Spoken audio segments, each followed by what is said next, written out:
This is a presentation of the 19th Annual Colorado Snow and Avalanche Workshop, a program of the Colorado Avalanche Information Center, Friends of CAIC, and the National Avalanche Center, presented by Dinafit and Pomoka.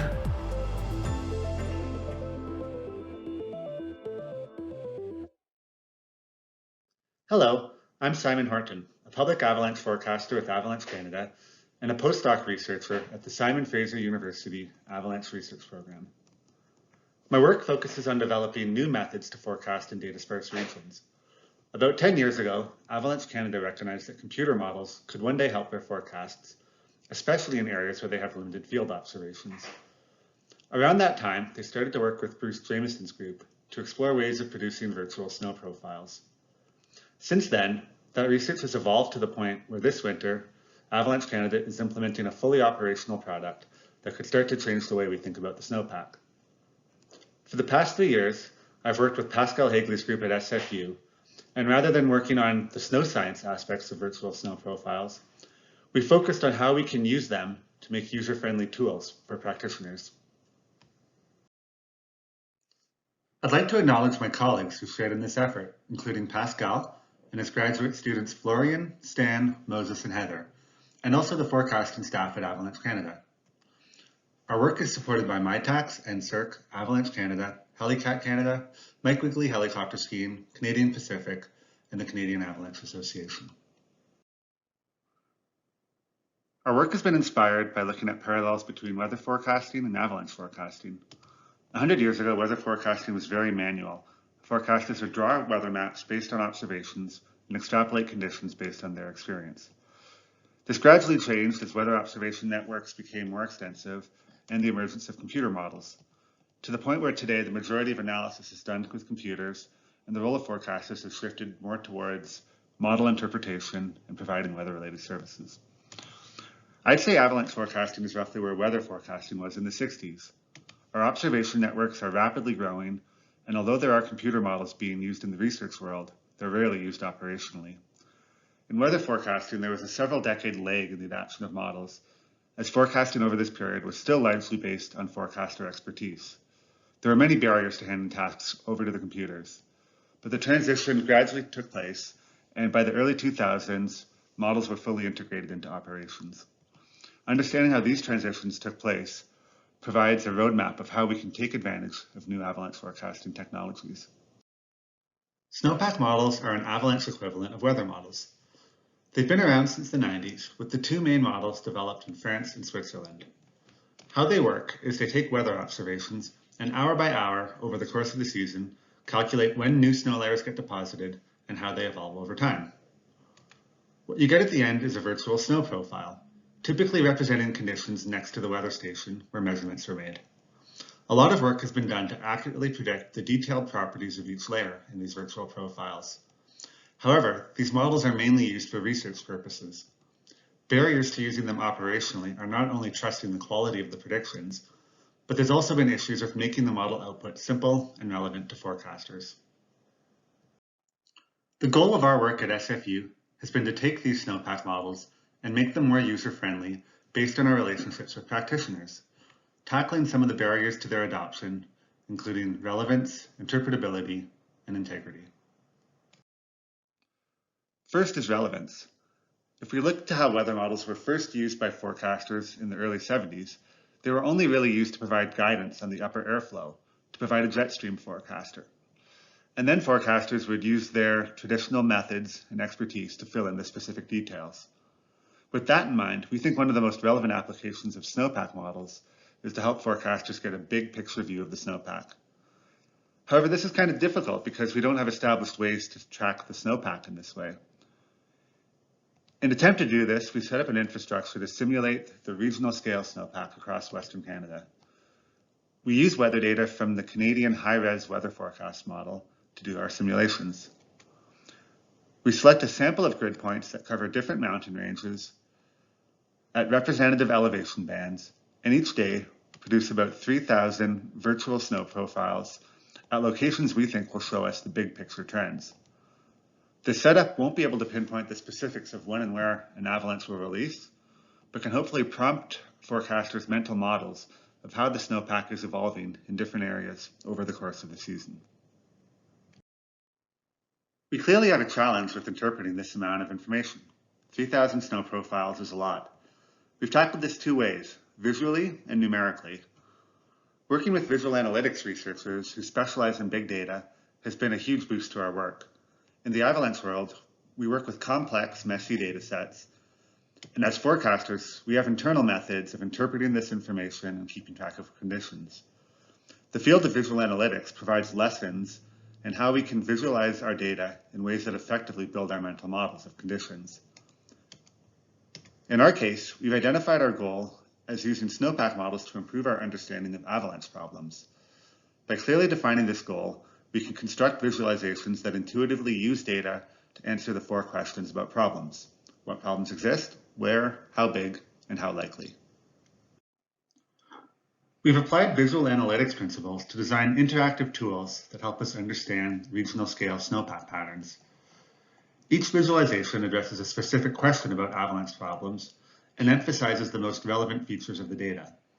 For example, here we use color to emphasize the most important features of the snowpack, like persistent weak layers, or to get a summary of all the profiles in a region to see which layers are most prevalent.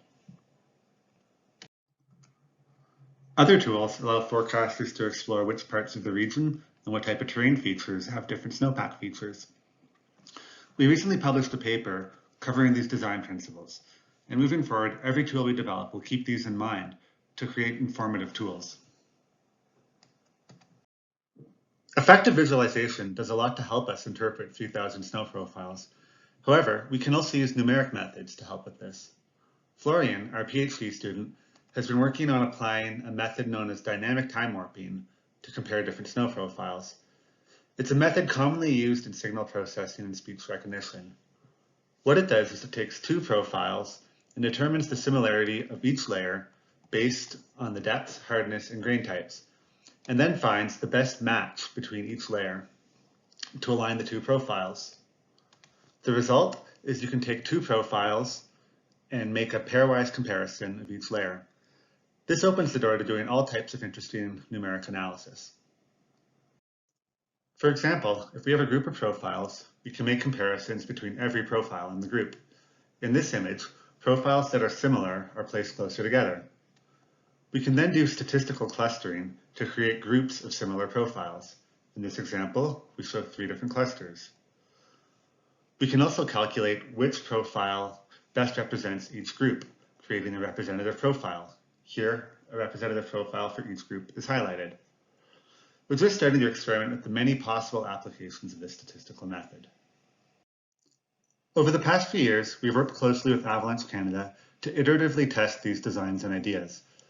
This winter, we're rolling out our first fully operational prototype that applies visualization principles and numeric snowpack summaries. Here I'll give an example of the current view for September 24th. At this point, there's not a lot of snow, but we can explore some of the northern regions where there's been a bit of snow. So here, if you click on a region, you get a view on the right summarizing the snowpack conditions in the alpine and tree-line band. The left side shows a representative snow profile for that band, and the right side shows a summary of all of the profiles in that region.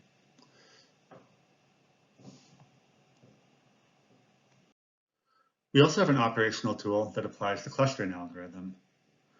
Here, we've identified 4 different clusters of snow profiles for September 24th, and we've color-coded the areas where these snowpacks exist with similar colors.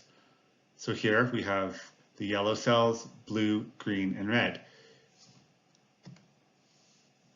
In each of these areas, the snowpack structure is similar, and in the tool, if you click on any of these cells, you get a summary of the representative profile and all of the profiles in that group. We can see we've just selected a point near Juneau, where there's a bit of a thicker faceted snowpack. Points further south, it's quite thin and mostly melt forms in our early season snowpack. So far, we've left out perhaps the most important question. How accurate are these models, and can we trust them? Pretty much every time I've done a presentation on this topic, this is the first question I get asked. And unfortunately, it's not an easy one to answer. Existing studies tell us a bit about their accuracy in specific cases and at specific locations, But in most practical scenarios, we don't know what the snowpack actually looks like, making it hard to verify. This was also a problem with weather models. Ultimately, what helped weather forecasters trust weather models was the development of tools where they could explore the model output in interactive interfaces and compare them with their other observations. Over time, forecasters learned how to integrate the weather models into their own mental models of conditions and learn when to trust them and when to override them based on their experiences. I think this is where we need to really go to understand and build trust in snowpack models. To support this task, we're currently working on ways forecasters compare these model profiles with available observations. This consists of evaluating both the weather inputs and the snowpack structure. The quality of the models is most sensitive to the precipitation inputs. The snowpack structure tends to be represented quite accurately in areas with quality snow measurements or forecasts, but we don't know as much in areas with bad forecasts or sparse observations. We're working on interactive tools to compare tree-line snow heights, and in this map, red areas are where the modeled snowfall is less than observation, blue is where it's more than observations. We can use these types of images to explore areas where discrepancies exist and prompt forecasters to think about whether the model or the observations are more reliable in a given area. We can also use our numeric profile alignment methods to compare different types of profiles, such as modeled profiles with manual or human summary whiteboard profiles that are often drawn by guides. But again, there's lots of gaps and uncertainties in our observations, and none of these methods will fully be able to tell us whether or not we can trust the model in a given situation. It's going to be a gradual process of combining our observations, the knowledge of forecasters, and researchers to properly understand how to interpret these models. To conclude, our focus has been on the big picture view of the snowpack, just like how early weather models provided a big scale view of the weather. In the future, snowpack models will likely evolve to give us more details, just like how weather models have evolved to give us very specific forecasts on things like cloud cover and precip timing. But first, we need to develop a basic understanding of what these models can do for us. And that's why we're working on tools to visualize, summarize, and verify these models. It's going to be an exciting winter at Avalanche Canada to see how these new tools impact the way we think about the snowpack. Operational feedback was critical in the progression of weather models, and we're at the point where we need forecasters to start exploring and verifying these tools to better understand these models. I want to conclude by reassuring you that avalanche forecasting has so many complexities and nuances that it's far from being automated. However, we are entering an era where computers can rival our skill in some basic pattern recognition, and that'll likely change aspects of our jobs. We'll probably spend less time on raw data analysis and more time focusing on our risk treatment measures.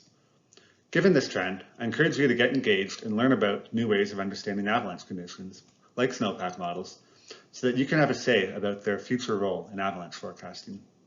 Thank you.